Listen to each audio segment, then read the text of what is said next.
And the previous image, the teaser image, that's not actually a cover for the series. This is one of two covers that we're doing on issue 2. This is a cover that Gerard's friend Jim Lee did for us.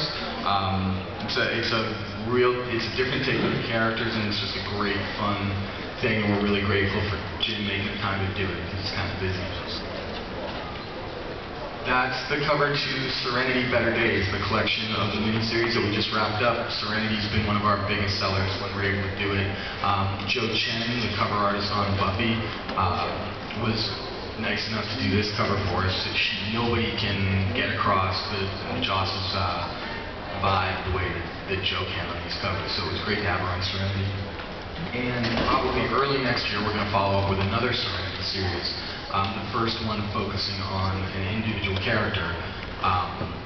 Ron Glass kept telling Joss, you know, man, every time I go to these conventions or cruises or any of these things where I'm exposed to fans of Serenity, all they want to know. Ron Glass is an actor from Serenity and Firefly, and he played Shepherd Book. And at conventions, any kind of appearance, all people want to ask him is, what's the story? What's the origin story? What's the backstory for Shepherd Book? And Ron's like, Joss, you've got to give me something to tell him because they're just getting aggravated. So Joss wrote Ron and me a letter, and it said, okay, we're going to do a 3-issue series at Dark Horse, and here are a few plot points that you can tell people on the cruise. But we're going to be doing this series early next year. We still don't have the creative team completely ironed out. Joss will be working with another writer the same way that he has in the past. And it will be a different art team than we've had previously. But we're going to launch that one next year.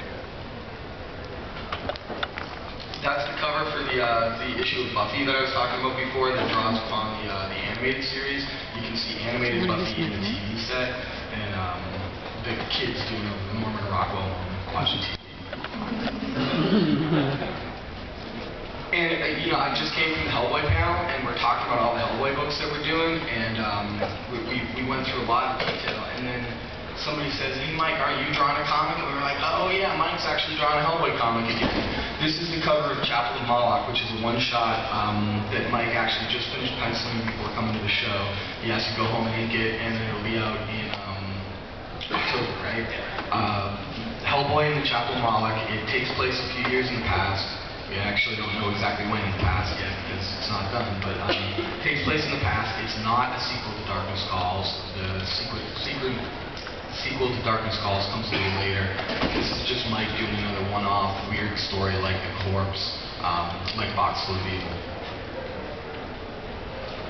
What's that?